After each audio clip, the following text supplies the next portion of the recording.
Welcome aboard the dopamine train, where our ADHD-powered locomotive stops at every shiny thought along the tracks. I'm Obi-Wan, and with my co-host Rome, we explore various topics and see where the conversation train takes us. Welcome back to the dopamine train. I'm Obi-Wan, and my co-host Rome.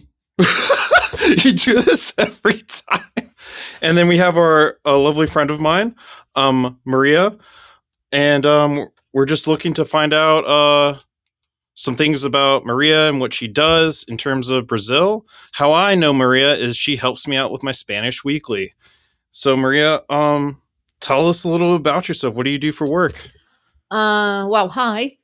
My full name is Maria Clara, but people call me Maria, so Maria is just fine. 32.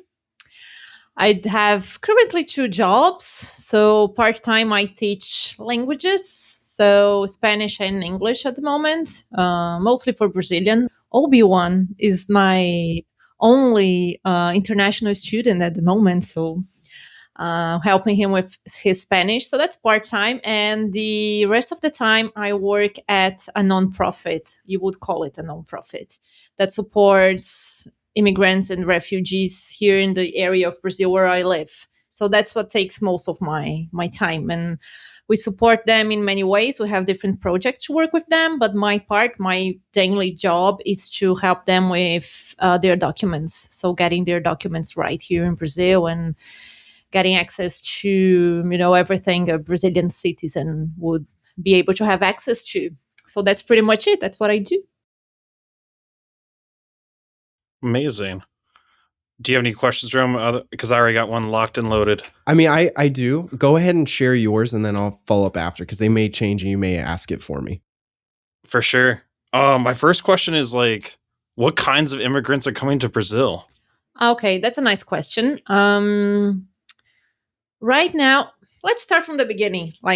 Brazil was usually known as a country of immigration. So Brazilian people would leave Brazil and go to other countries like the US or Portugal or other European countries to try a better life there. But from 2010 on, we kind of had our first wave of migration that was kind of new to us, which was a migration from, I don't know how to pronounce that in English, Haiti?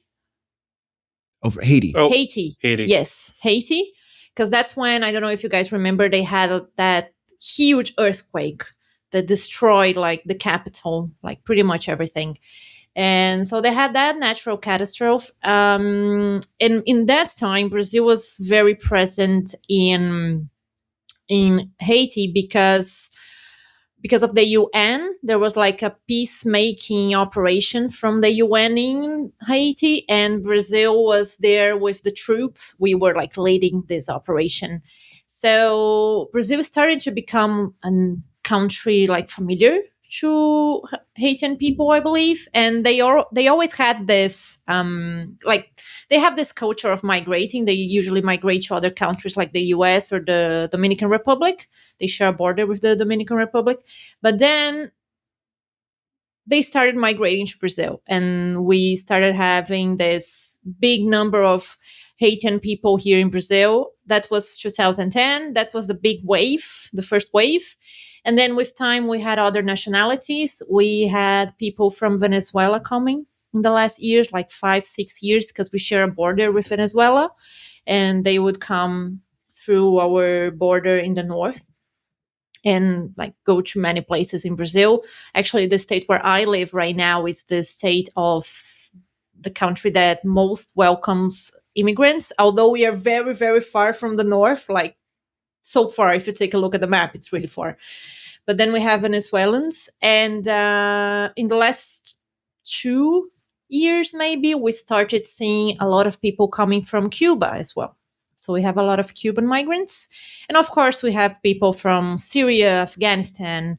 We have lots of people from Mercosur. So people from Argentina, Uruguay, and all of that. So it's a great mix, but mostly Latin Americans. And that would be it. I work mainly with people from Venezuela right now, and mainly with people from Cuba. Haiti people from Haiti they don't come as often to look for our support because they've been here for so long that they are already like established. They have their documents, they know how to get their documents, so they don't need this kind of support that much anymore.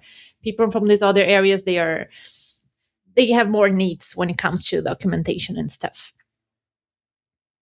So these immigrants that are coming, are they looking for permanent citizenship in Brazil? Is it a temporary place before they decide where they want to go? What's usually the objective when they're going over there? So, like, not citizenship, because I don't know how it works in the US, but here you have to. There are lots of laws that you have to follow, lots of steps that you have to go through to be able to get like the citizenship to become a Brazilian. Uh, but usually they come here because they want to start a new life.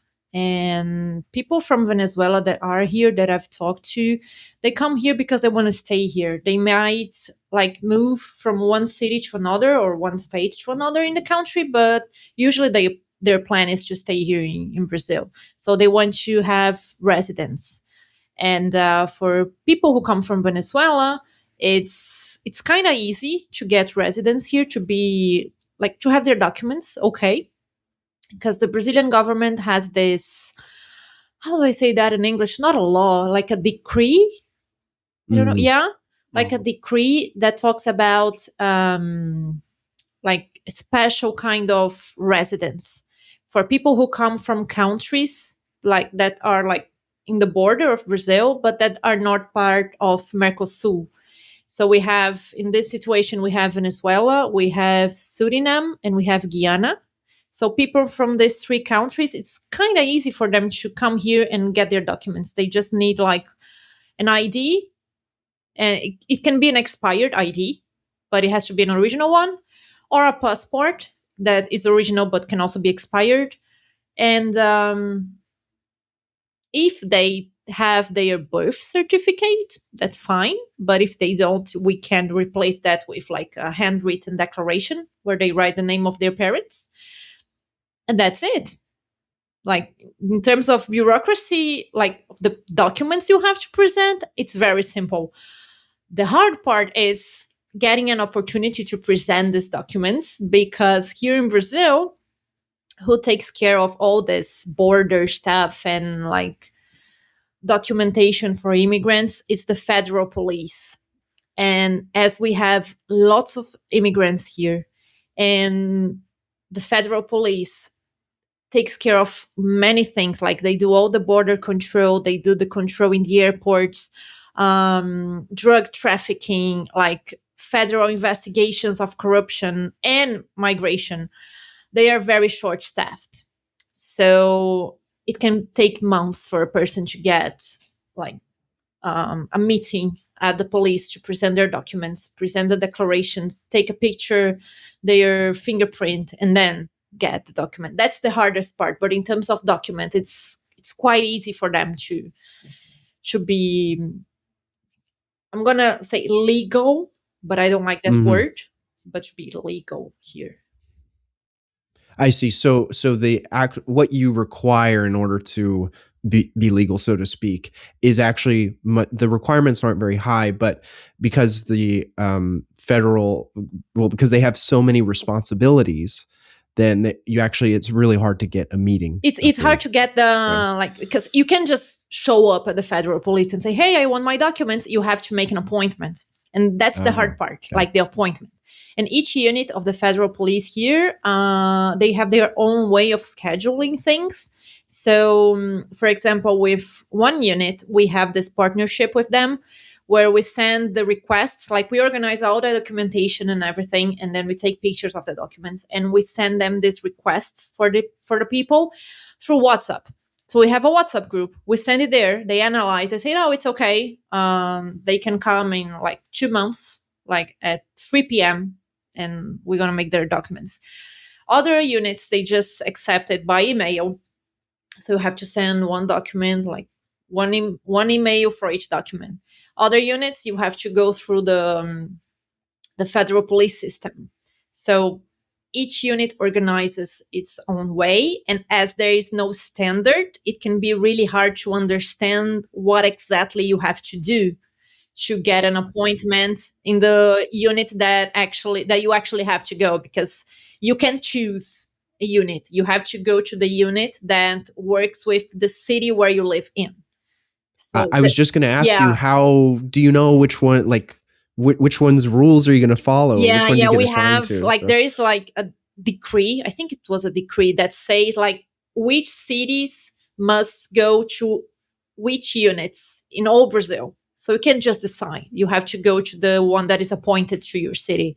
And as we know that, and we just work with people here in our state and with some units of the federal police, because we have like, it's not an official partnership with some of them, but we have a good conversation, a good dialogue.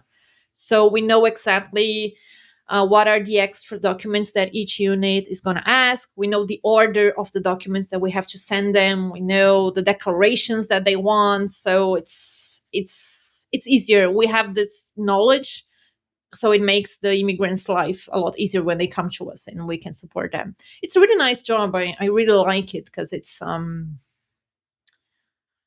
like you see it in front of you. There's a person who doesn't have a document, or whose document is expired, and they don't know what to do. And you say, okay, I need this, this, and that. And they have this, they present it to you, you prepare some declarations, they sign it, you take pictures, and you can look at them and say, okay, I'm going to send it to the police. In 2 months, you're going to have news on your appointment. And that's it. And then they go there, they present stuff, and they get their new documents, and they can have a job, they can have access to health services and other public services. So it's very satisfying feeling, doing that. I appreciate it. I really like it. absolutely, and you get to see these people face to face, so you get to well, you get to actually help them one on one, which sounds pretty gratifying. Yeah, I would most say. of my work I do online, because we are a very small team. Like, we are right now, we are 4 people with the documentation part. And how many people? I just need a second to remember, because we have all these steps. Like, so people have to register with us, and then they have to tell us what they need. So we have a team that is gonna do this first contact, and then people are gonna say, oh, I need help with my documents. Oh, I need help finding a job. I need help enrolling my kids at school. I don't know. And then depending on the needs, this team is gonna like direct them to one of the services. I know that in the beginning of the year, like in January, we had 600 people registering with us. So we had to Wow. temporarily close our registration process, because we can't deal with this number. Like, we can't deal with more people. Right. So we are a very small team. We support people from many cities, so we can't be there in person. It's just like impossible. So most of our work is done online. So we support these people on WhatsApp. We explain the process. They send the pictures of the documents. We organize everything and stuff. But once a week, I get the chance to be in a, how can I translate that to English? It's like this social service thing that we have here in Brazil that supports people with like benefits and stuff. And we have a partnership with them. So once a week I go there, and we schedule people to go, and I help them like face to face. So that's good. I I can, see. yeah. I So see. just once a week I get to see them face. You do get to engage with them. Mhm. I see. Yeah, because that would be a pretty difficult task to do all the time. Mhm. There's one thing that you mentioned that I really want to touch on, that I thought was super interesting, and it was specifically the use of WhatsApp in this government program, because like, so I don't know if you're familiar. There was a story, gosh, it must have been 4 or 5 months ago now, in the country of Nepal, where they actually they elected their temporary prime minister using Discord. using my an God. online application that people use for playing games. Uh-huh. And it's just, to me, that speaks to the sort of influence that, what was once just a basic messenger app is now having such widespread influence and has become a tool that is so ubiquitous that even the government uses it in order to enact certain processes. So I don't know if you necessarily know the answer to this, but I'd be really curious to know how WhatsApp became adopted as the means by which to communicate, for this particular program. Like first, we are not part of the government. I think that's important. We are not Oh, a I'm sorry. governmental like thing. We are like an independent NGO.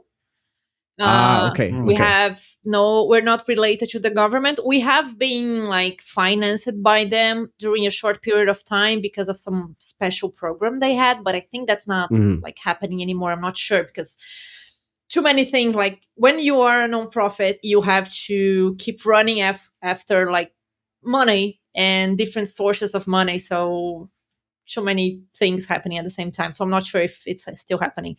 But I know that we got stronger on WhatsApp and we started to use it a lot more during the pandemic. When COVID started, I was actually a volunteer, and I remember that I used to work like I used to work once a week with them as a volunteer in their. We didn't even have like an office back then. It was very Wow. very different. Things were very different. But it would be once a week, and then COVID started, and my boss just had to, you know, reorganize everything so she could still support people online. And at that moment, I left the like I stopped volunteering with them. I came back years later, like actually working. It's actually my third time with them right now. First as a volunteer, then I worked during a period and the project that was financing like my paycheck just got cut, so I had to leave. And then I'm back now. It's gonna be 1 year since I came back, but it was mainly during the pandemic, and then we had to learn how to structure our services around the online stuff. And also, it would be impossible to do the job that we do in with like to the amount of people that we support without WhatsApp. Like, it's not a possibility. And WhatsApp here is like everybody uses WhatsApp for everything all the Because they're all time. familiar with it already. Yeah, Yeah. it's like the main social media app in Brazil. Everybody has WhatsApp. I don't know one person that doesn't have WhatsApp. And for me it's very strange. Like, I don't know how you guys communicate without WhatsApp. What do you do? Do you send like SMS, It's text messages? well, it's very popular in the US to use iMessage because I think most people they have iPhones, Mm, and I think WhatsApp came up in a time when data plans and texting and calling was like really expensive. uh-huh. And so, I mean, when I studied abroad in the UK, we only used WhatsApp. When I was in Brazil a few years back, and I only used WhatsApp for work and for everything else. So outside of this kind of bubble in the US, WhatsApp Right. is super popular, but it never quite became part of the culture around here, I guess. I don't know if you could speak to that, Obi-Wan. I think it comes back to data plans outside the US were cheaper than the texting because we would Mm, get unlimited texting. I just remember when I had to buy a phone plan in Spain, it was cheaper to have more data than actual texting or calling a lot of the time. Couldn't tell you I see. why, but also just, yeah, I think it's just mostly the texting and like how each telecommunication company marketed themselves and what services were like necessary in a sense. But yeah, very interesting. I do have a question about a little bit about the work and such because it's very immigration's a big thing in the US. It's a point of our politics right now. And you said like very simple to get documents. and you talked about how they have to wait for a meeting, and so that's very common in the US as well. I was just curious, what do they do in the meantime? Are they like on good terms with the police or the federal police, or can they be actually taken and kicked back to wherever they come from? Brazil does not have a history of deporting people. So I've never listened to a case. Maybe it happened like in our organization, but never to a person that I was supporting. Never heard of any deportation stuff. And we have like we were talking about this yesterday.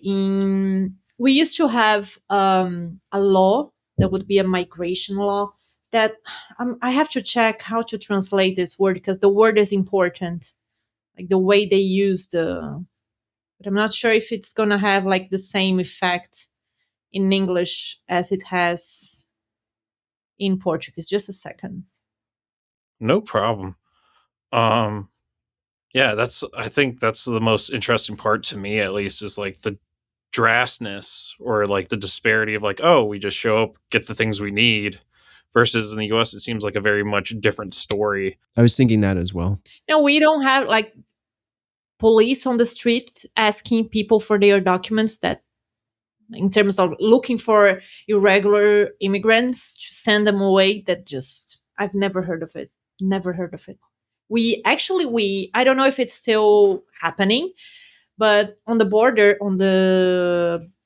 border between Brazil and Venezuela, like, we had this huge income of people like crossing the border and coming to Brazil.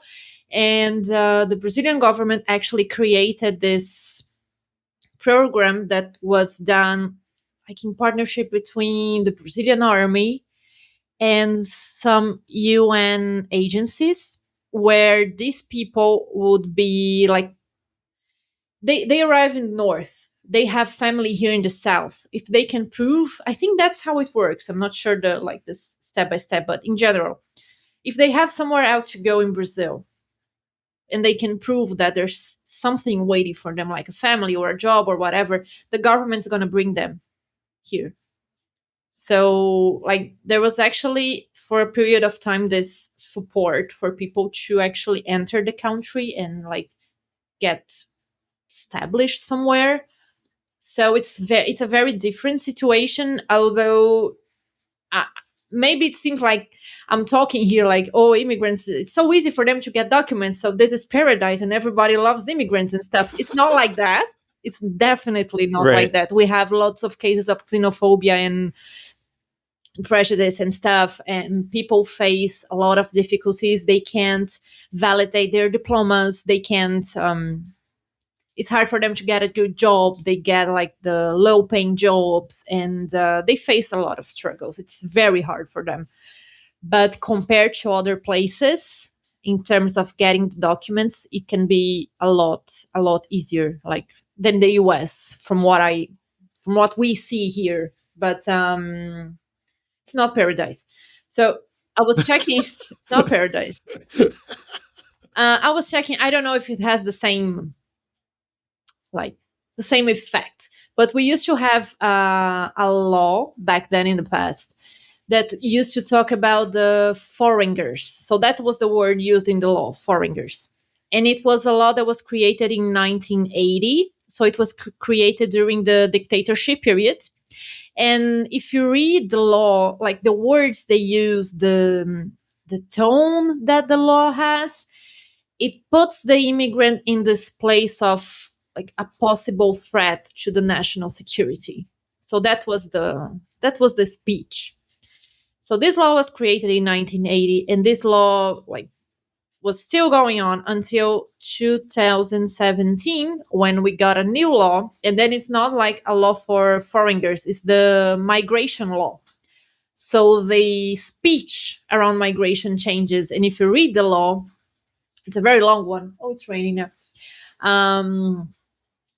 It's a very long one, but the speech is so different. Like it clearly says, like one of the things that is organized in the law, one of the spirits of this law is like migration is not a crime. We don't want to make it a crime. Like we want to follow human rights. We are against racism. We are against xenophobia. We are against all of that.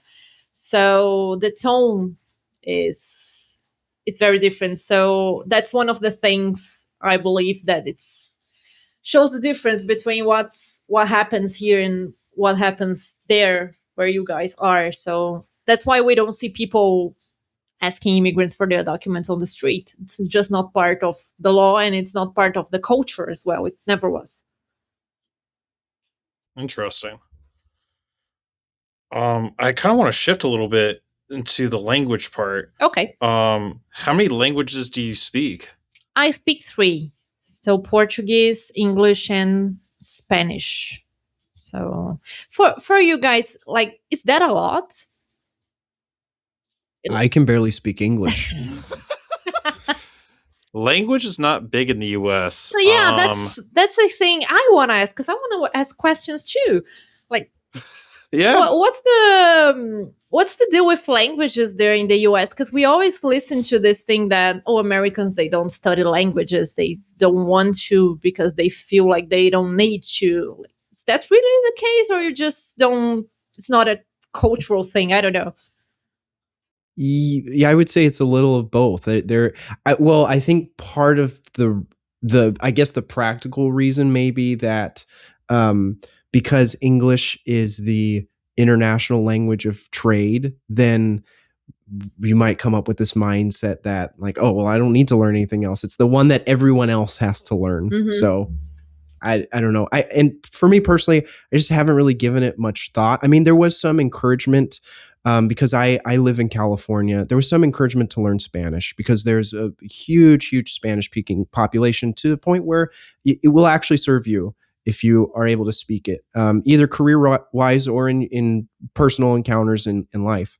But beyond that, I can't say there was really that huge of an emphasis on learning. What about you, Obi-Wan?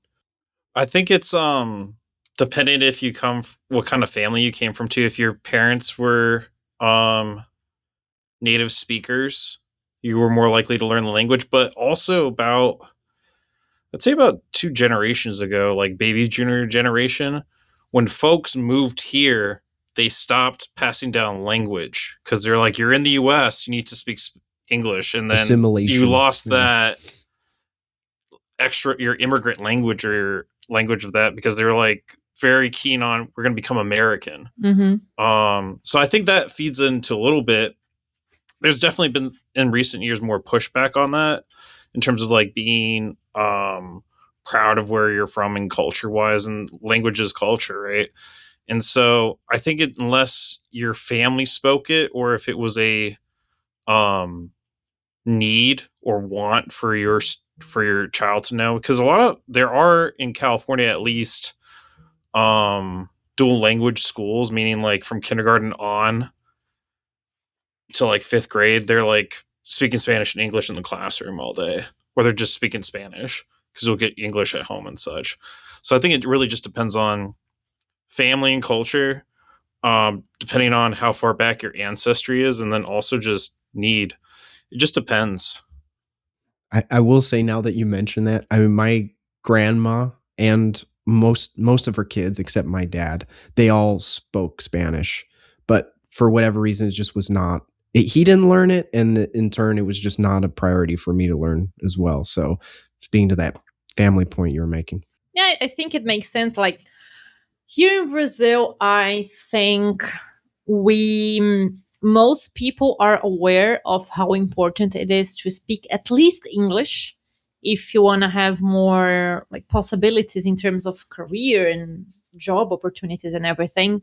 Spanish is starting now maybe to become a thing, which is funny because we are surrounded by like Spanish speaking countries, but still it was never a thing. English was always the language to be learned. But although people want to study English or any other language, most people don't because they can't, because it's not cheap. It's something expensive to get access to. Like, we have English being taught in schools and public schools and private schools and everything, but that doesn't mean people will actually learn how to speak. They are going to learn some grammar rules, and that's it. It's not useful for their daily life. So I would say, yeah, lots of people know how important it is, but they never had a chance. They don't have the money, they don't have the time, or like they don't have the time because they don't have the money because they need to work all the time. So it's complicated. I think it's like 5% of the Brazilian population that can speak English. Let me check.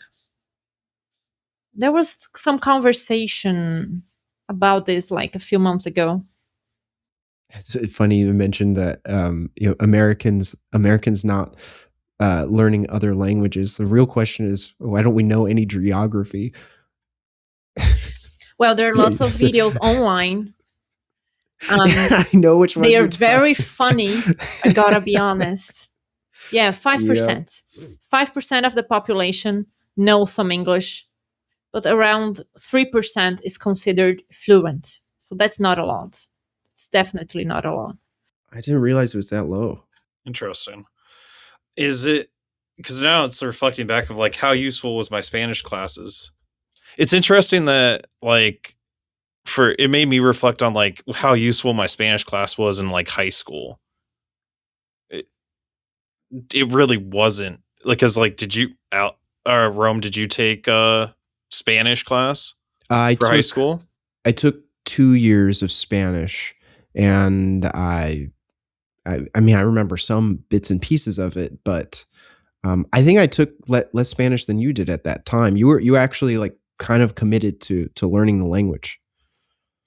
Yeah, I went all the way to Spanish 4 and then You went lost to it Spain, all in right? Yep, that was a college though. But yeah, it was in terms of also learning styles too. I think it's very much how language is taught too is very much like rote memorization in a sense. Like this word means this word means this, and I think the big thing for learning language is you're not translating words, you're translating meanings. And once you have that concept down, it's much easier to flow and move within the languages in a sense. I don't know if you could speak to that, Maria, or not. Yeah, like, because my experience with learning languages was I didn't actually have a choice. When I was 7 or 8, my mom just told me, "You're going to an English class." And I said, "I don't want to." And she said, "I'm not asking." And then I went to English class. I was very young. I was like 7 or 8 when I started. And I hated the classes. Like, I remember I started enjoying the classes when I was 14, because then like I just realized that, okay, if I understand this, if I can speak this language, I'm gonna be able to communicate with a lot of people, and I would never be able to talk to them like if I don't speak English at all. So I should actually pay attention to this. But I was kind of nerd at school, so I was a nerd with English as well. So it was okay. I did my job, I did my homework, all of that. And then when I had this light, this, I don't know, this illumination, and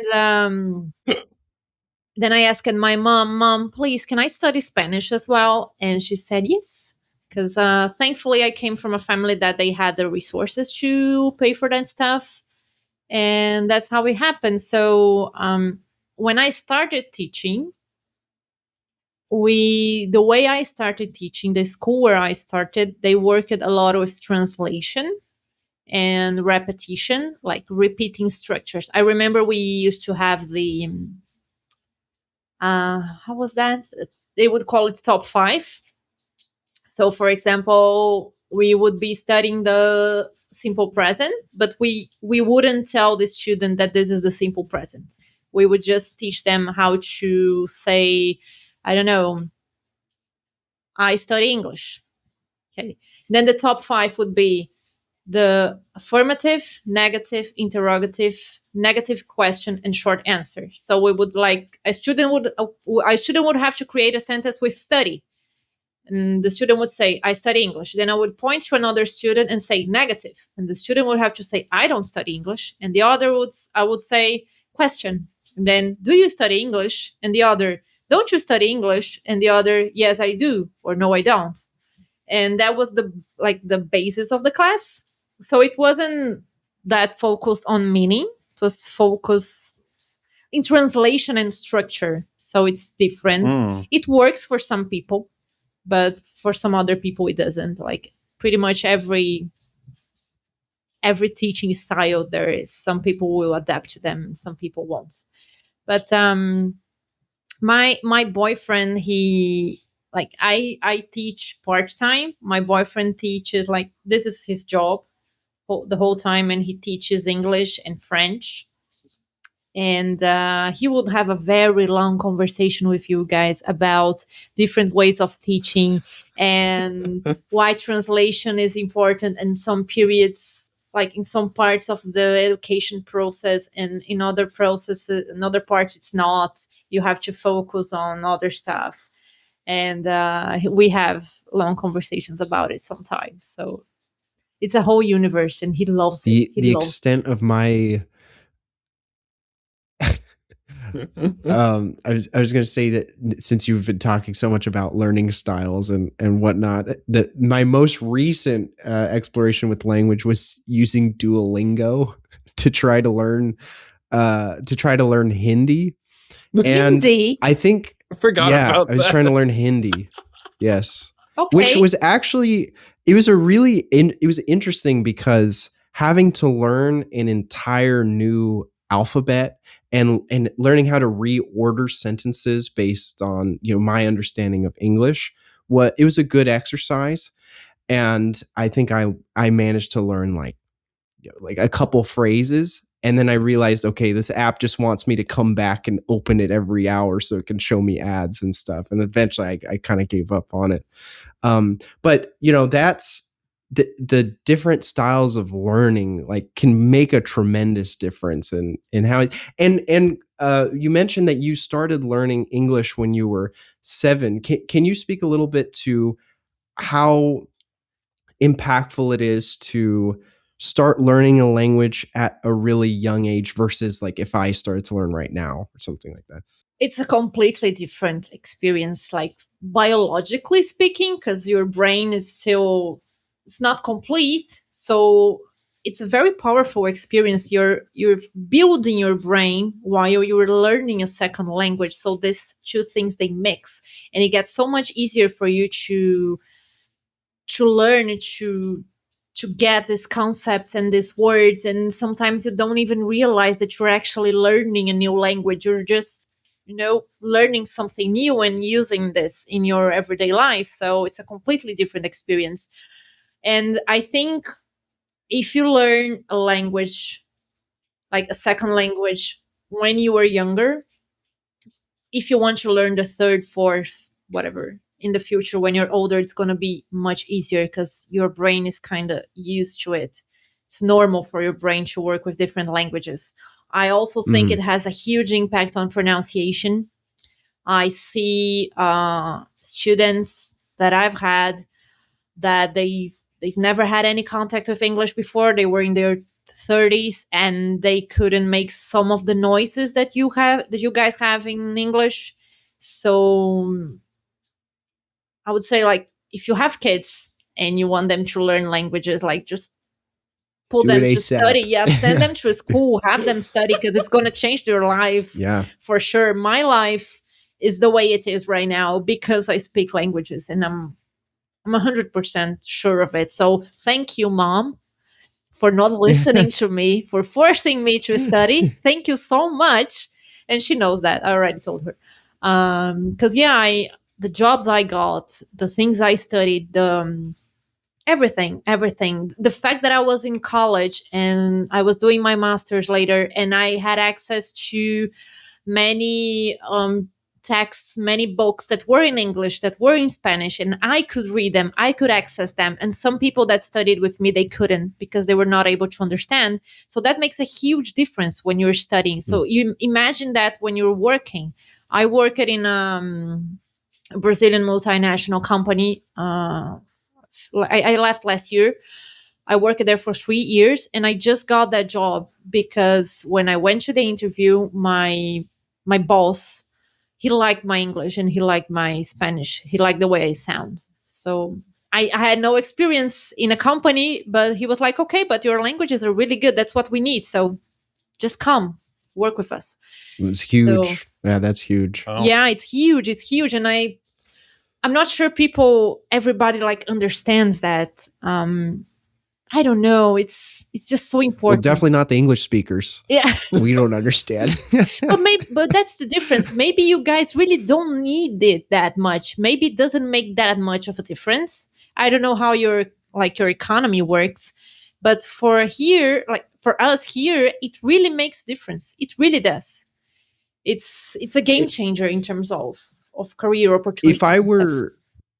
If I were to guess, I would say a lot of it probably has to do with locale and how necessary those skills will be in whatever region you might be. I mean, I know, like, again, being here in California, Spanish is a huge asset to have, but in a different part of the US, maybe not so much the case. And then, maybe if you're working in a certain part of town in New York, then there's a community there that you could definitely serve. So that's just my guess, though, is the value is dependent on that region, so to speak. Mm-hmm.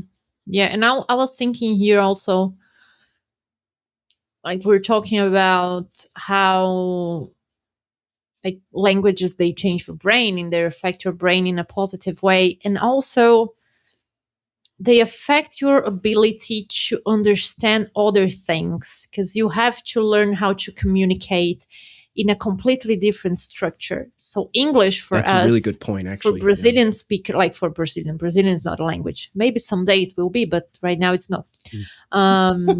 Maybe like we have a thing with Portugal. I don't know if you guys in the US, you follow that. We have this. You can explain it to us. Okay.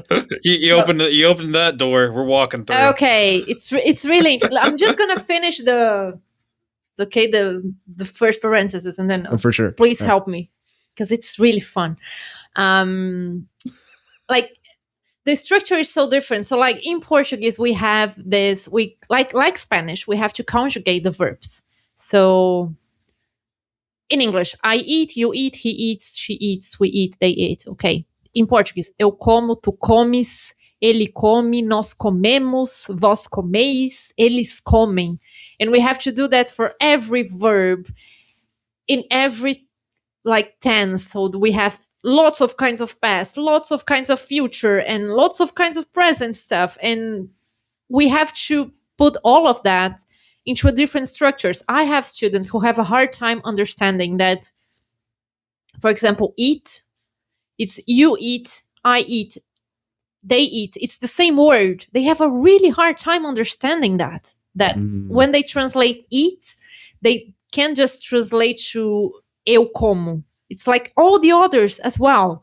So it's such an exercise, and I'm pretty convinced that it changes the way you are able to understand other concepts in life. Like when you read a book in your language, when you listen to a podcast talking about something more complex, I think it gets easier for you because your brain is already like used to this exercise. So just advantages. Guys, people, learn languages if you can. Just learn languages. It's amazing. It's gonna do wonders for your brain. That I really love that point you just made, and I think it kind of beautifully ties into the other work that you do, Maria, because beyond just the exercise of learning language, you are also learning to see outside of your own immediate worldview, your own culture. And so I think it would be a really incredible exercise if more people in the US were able to experience what other culture was like because they expanded their mindset in that way. So yeah, that's actually a really, really great point you bring up. Yeah, it's always an amazing experience when I'm in my job at the nonprofit and I'm able to communicate with people in Spanish. And you can feel how comfortable they just get when I ask them, okay, I'll bet. Yeah. do you wanna speak Portuguese or Spanish? And they're like, oh, we can speak Spanish. Do you speak Spanish? I say, yeah, no, let's talk Spanish. And they're so comfortable and they're so relieved, like, okay, someone is going to understand my situation. That's so amazing, and it's a nice feeling. So yeah, it's good. Thank you again, Mom.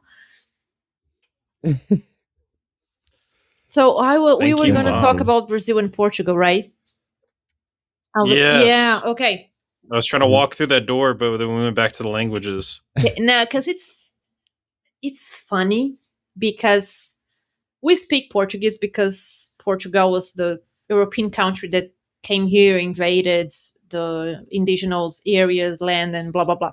So it's the official language. Brazil and Portugal, they have this thing when it comes to Portuguese language because we speak Portuguese because Portuguese people came here in the, how do I say that in English, 1500s, yes. And Obi-Wan is laughing because he has problems with numbers in Spanish. I appreciate that. That is why context. I'm laughing. I think he feels like this was some sort of revenge, like a revenge moment. No, divine intervention, if maybe. Okay. Yeah, okay. We're going to practice. But 1500s. 1500s, yes. Okay, I'm going to take notes so we can practice numbers in Spanish the next class. Okay. So, Portuguese people came here and we had indigenous people here with their languages, but they invaded, and our official language is Portuguese and stuff. But of course, as the two countries, they have their own histories, they have their own like mix of cultures and people from other countries. So the Portuguese we speak in Brazil is very different from the Portuguese that is spoken in Portugal. The accent is totally different. Like the grammar now is the same because they did a few years ago like this huge change in grammar rules. So they are the same for every like Portuguese speaking countries. But pronunciation is very different. The use of words is very different. Vocab can be very different depending on what exactly you're talking about. And we have this thing with Portugal. And the Portuguese, they are getting a little bit upset because, well, there are more people speaking Portuguese in Brazil than there are in Portugal because we are a bigger country, of course. And they have this thing that, no, the Portuguese from Portugal is the correct and the original Portuguese. And you have to thank us because that's why you speak Portuguese. And Brazilian people, we are, how can I say that? When someone attacks us, we fight back, we answer back by making fun. So we are the kings and queens of memes. That's how you say that? We are memes of memes. You guys, you have to speak Portuguese to be able to understand because we're so good at them. You have no idea. And we started to call Portugal the Brazilian Guiana. So they are the Brazilian Guiana right now. And the Portuguese people, they are so upset because of that. And they are so angry. And they are also very angry because we have lots of content creators on YouTube. And not most of them, but a lot of them, they make content for kids and teenagers. So children from Portugal are watching the Brazilian content creators and they are starting to speak like Brazilians, using the words we use, like the accent, and they are pissed. They are so pissed. And while they're indoctrination. Yeah, like and while they are pissed, we are here calling them the Brazilian Guiana. So like, shut up, Brazilian Guiana. I can't hear you. Sorry, too small. I can't. So that's pretty much what happens. It's really fun. There are some critics about it. I have some critics about it, but in general, it's fun. Come on, it's really fun. just for our guests, can you, because of a lack of geography in the U.S., We there's can a open a callback map right if you'd there. like. I'll put a graphic Where's on screen for anyone watching. Guyana, though, is where I was trying to get at. I know where it is because of my familiarity with South American Okay. history and Winnie the Geography bee in 5th grade. But for our guests, if you could help them out, what other country it's next to besides Brazil? So I'm not sure I got the I'll ask question. it again. What other country? Where is Guyana in respect to South Okay, America? so I'm hoping we know where South America is, but okay, so we're starting with that basis. okay, so we have North America, right? Mexico, US, and Canada, because Mexico is part of North America. That's important. Then, It is. It is. It is. Then we have Central America. That is that tiny, tiny piece of land with lots of small countries. And then we have South America. And then the Guyana is located on the north part of South America. So we have Brazil here, and then we have Guyana here. And here we have Venezuela, and here we have all the other countries from Mercosur. So Copy. Guyana is here. There is like the Guyana, and there's the French Guyana, which is actually a piece of like land that belongs to France. I don't know how to say that in English. It's a Departamento Ultramarino. It's a territory of the French. A territory Kind of of like France. the ABC Islands. Yeah. So it's France. Kind of like the. So we share borders with France. Look at that. So interesting. But that's where Guyana is. More European.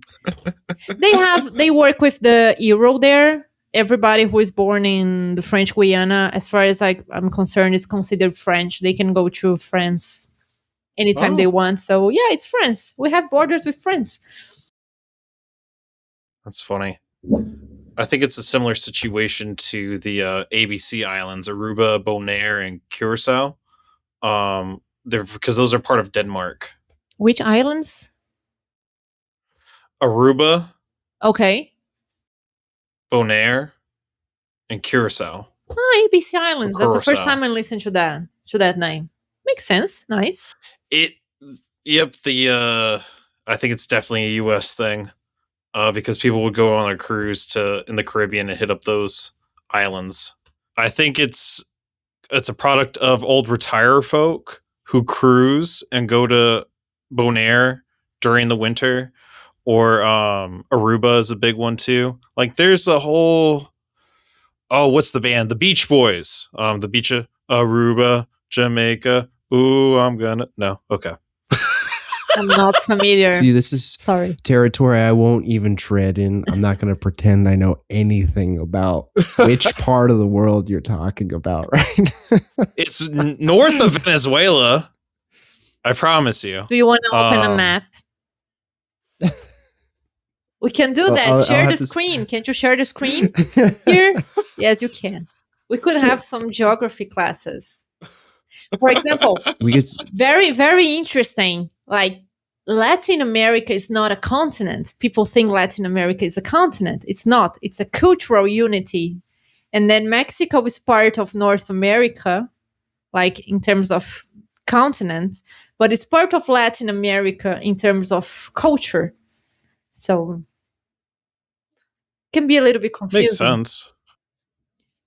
You mentioned earlier, I don't mean to get off topic at all, but that you were a nerd in school. Yes. And I was curious, like, okay, so was learning language your favorite subject, or were there other things that you were really passionate about? No, it was not my favorite thing at all. But it was easy for me at school because I had the classes like in an English school. So it was not a problem. I wouldn't even study to the tests and exams at school because everything we studied at school, I already studied in the English class in the English school. So not a problem. But I was a huge fan of history. History was definitely my favorite. I liked Portuguese a lot. Geography, history. Definitely history was the best one. It's not that I didn't like it. I I wasn't good at chemistry and physics. I tried for a very long time. And then I got to a point like I think it was the last year of high school, where I just realized that, okay, it's not going to happen. Just not gonna happen. I'm sorry. I'm not gonna need this for the things that I want to do in my life. So I had this friend, and he was really good at physics and chemistry. He was really good, and I was really good in history and Portuguese and all this like humanity stuff. So I don't remember if we actually had a deal or how it worked, but when we had exams, he would give me the answers to the physics exams and chemistry, I think, but I don't remember if I would give him the answers to like history stuff, or if I would just help him study or something like that. I don't remember, but I remember very well this feeling of, okay, I give up. I'm just going to cheat on these exams and whatever. I don't care. The cheating network. Oh my Yeah, gosh, yeah. I'm over Now this. I remember the scene. Like I was sitting here and he was sitting in front of me, and the teacher was on the other side of the classroom, and he would do it like this. So I could see the answer, and I would do it like this. And I was a very good student, so no one would ever imagine that I would be cheating on a test, because Maria Clara doesn't do that. But I did. I'm sorry. Sorry to disappoint It's the you, perfect cover. teachers. But yeah. That reminds me of. Go ahead. No, but that yeah, that was it. That reminds me of in high school. There was like a little cheating network. Are you pulling up a map, sir? Okay, Yeah, I wanted. I'll to finish my cheating story. So No, basically, continue. I'm just messing around. my my group of friends and I would basically have our classes like so we would do one homework for the day. Meaning like if there's like math class that day, one person would do that homework, and then the person for second period would do that homework, and then we'd meet up in the morning and just do this copying scheme of like homeworks. See, like homework cheating is something I couldn't understand, because I understood, because again, I was a nerd, so I was weird, but I used to think as the homework as a moment to study. So what was the point of me cheating on the homework? Like, because we didn't get grades because of homework. We just had to do them, and the teacher would correct the homework for us. But it was a chance for studying. So we wouldn't do that, like cheating on homework. We would cheat on exams only. That was Only enough. exams. Only exams for the final grades and stuff. I think the most elaborate cheating scam I did on an exam was a math thing where I put the formulas in my TI-88 or TI-84 graphing calculator. Just because there was like you could have note sections in that, and then I'd be able to look it up in the exam, and it just looks like I'm using my calculator. But I don't know. I think it's more. I see some of the folks what they'll do now, and I'm just like, you're not even thinking like I gotta hide this. It's more like I'm just doing it. It's like you gotta have the scheme of like being incognito, you know. So I'm sorry. Did I just come back to a strategy meeting about how to cheat? No, Oh no, my bad. not at all. But why did you That's remove funny. the map? You had nice map. Because we completely changed topics. So I was like, you know what? This map is just for me anyway. So Maybe Just it's for confirming. someone who's watching. Maybe they need some support. I think you should put it back. maybe they That's need a fair geography lesson. point. All right, I can Rome. keep the map up. Yeah, absolutely. I like maps. Maps are nice. I can. Where's my map Let's- tab? Hopefully, this one is accurate and up to date. Let's see. Just needed Wow, to this be size, my dude, make it bigger. Yeah. That's like, homie. I just see can- Brazil and Argentina. Chile. It's okay. Chile. It's the resolution of the image. How's that? Getting there, Can we see it a little better? Yeah. kind of. Or maybe you could We just have- open Google Maps. That works too. As we wait for the maps of Google. That's funny. What I think I find fascinating is like, regardless of culture, there was like a cheating scheme that occurred That's universal. in your primary school. Universal, right? Yeah. But I remember like when I thought about cheating and I was like getting ready for cheating, I don't know, I would write the information on my eraser or the pencil or whatever. But while I was doing that, I was actually studying. And then I finished writing the stuff. And I was like, okay, but now that I wrote all this stuff here on my pencil or whatever, I don't need that anymore because I just memorized it. So I was preparing to cheat, but I was studying while doing that. So in the end, I didn't need to cheat anymore. That was very interesting. That's funny. That's my country. Okay. Hi. Okay. So you can see I don't live in this area that you guys seeing, like this Brazilian area. I live in the south. But you can see Guyana there on the top, In the north. along with Suriname. On the top. A little bit lower. Yeah, on yes, top. Like, okay, let's I see it. the The little- countries. the So we strip have of- Yeah. we have French Guiana. Then you have Suriname. I don't know how do you guys pronounce that? Suriname? Suriname. Okay. Like, And then you have Guyana. And then you have Venezuela. Right there. Venezuela. And that Guyana's border, you see Guyana? You saw it. Yep. Mm-hmm. Mm-hmm. Sorry, I went over to Venezuela. Yeah, and there you have Venezuela. Interesting. Then you have And Colombia. Colombia off to the. Mm-hmm.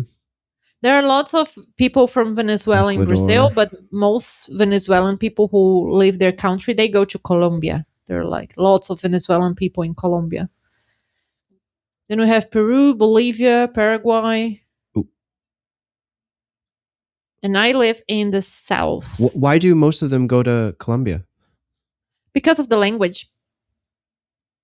'Cause Colombia speaks Spanish okay. as well, so it's easier. In Brazil, they have to learn Portuguese. It's similar, but it's not the same. So, and then we have Argentina, Chile, Mhm. Uruguay.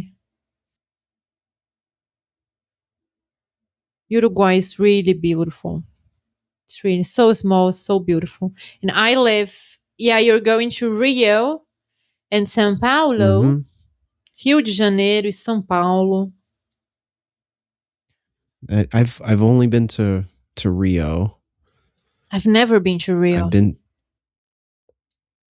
really. I've been to where's the Sugar Loaf?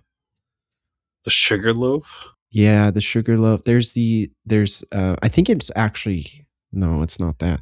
It's it sticks out from Copacabana Beach, There you go. which I think I'm it's not sure is at the moment, but I also don't want to reveal any more of my poor geography skills. Is it over here?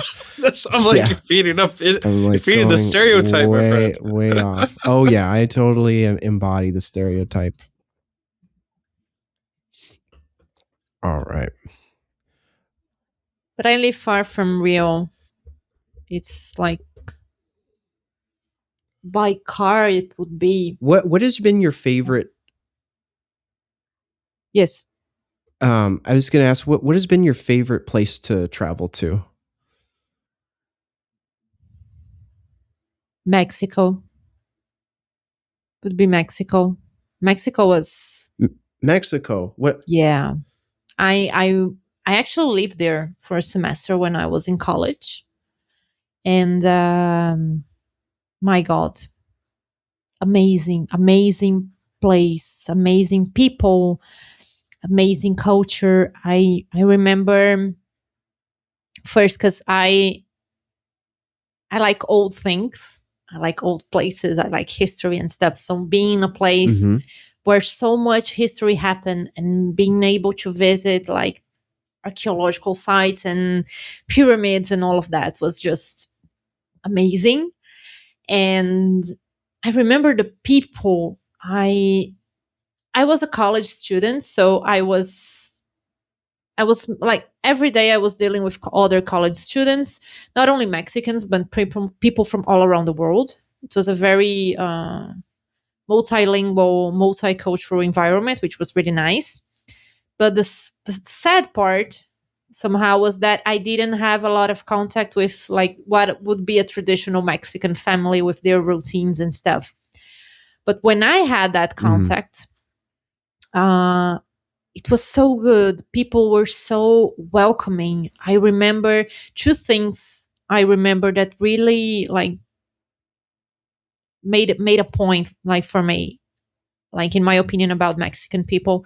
The first one was that I was having problem like with money, like getting my money in Mexico because it was being sent from Brazil to there because I was not able to use my bank account there. So we were using Western Union. And I remember I had some problem with getting the money in the place I used to go. And I got so nervous because I had to pay the rent and I had to eat and whatever. And then I remember I started crying because when I'm very nervous, I cry. And I was so young back then. And all these people around me, they were like, no, no, no, we're going to help you. We're going to help you. And they would go online and check where I could go. And you have to take this train and, or this, you have to go to this subway station and do that and present that and everything is going to be fine. And so they created this path, like they decided what I had to do and they just gave it to me. Say, you go there, you present that and it's going to be solved. And it actually solved my problem. So it was amazing. It was really nice. Nice. And the second thing was when the semester was over, I had this Mexican friend and she invited me for lunch with her family. And I said, okay, sure, let's go. And I thought it would be like lunch in their apartment in Mexico City because I was living in Mexico City. But I got into the car with her and her mom, and we drove and we drove and we drove. We were still in Mexico City, but it was a neighborhood like very far away from downtown. And it was full of those, that stereotype of the house that has like an arch. And you go inside and you have a place for the horses, and then you have the house. It was just like that. It was beautiful. And all her family was there, like all her family, aunts and uncles and grandpa and everybody. And they welcomed me. They like the way they welcomed me there. It was so nice. They were so nice. They wanted to show me everything. They wanted to show me what a good tequila actually was because I was a college student. I was drinking shit. Come on, cheap, horrible tequila. And they showed me, no, this is a good one. That's how you have to drink it. This food is like that. This food you have to try like this. This is a traditional song. And one of her aunts, I think, she used to, she was like, what's the name of that? She was a ranchera singer. It's a traditional kind of Mexican music. And then she just started singing. And I remember the scene. I was there. Lots of Mexican people around me, the horses there in their place. I was holding this small glass of tequila, like actually enjoying the tequila because it tasted good. And the woman was singing like a ranchera song. And that was only possible because they decided that they would welcome me into their family for a day. And it was so good. So good. So I love that country. I love that, like, people, Mexican people. And I really want to go back someday. There are so many things that I didn't visit. I want to take my boyfriend there. I know he's going to love it. So yeah, sorry I spoke a little bit too much, but Mexico has a place in my heart. Really do. It's awesome. And like I'm a big ranchero music fan, so that's like awesome that you got to see it live and such. It was really nice. I don't know if Rome is familiar with ranchero music or not, but I mean, only in the context of hearing it in my neighborhood and going to certain events where I hear it. So awesome. Alrighty. We've talked about a lot today. We've talked about languages and how they change your mind by learning them, in a sense, and how you interact with the world. That Americans suck at geography, as was showcased by Rome earlier. You're welcome. The differences in immigration from the U.S. and Brazil, and places that you like to travel and such, and that cheating is universal. Glad we all have that in common. So I don't know if there's any like final questions that we want to ask before we part ways. I don't have any other questions. It's been a real pleasure to hear your story, your experience working with immigrants, your experience teaching and learning new languages. That was a real treat to hear. And well, I wish you luck on your next trip to Mexico, whenever that may happen. I hope it happens soon. I really do. Okay. So Awesome. It was really nice. I was very nervous actually, but we've been here for an hour and it was just like that. So nice. Yeah, it just flew by. Yep. I hope That's you were usually how able it to goes. understand like what I was trying to say, because again, English is not my first language, but I did my best. So You were better than most Americans. Yeah, including this one. All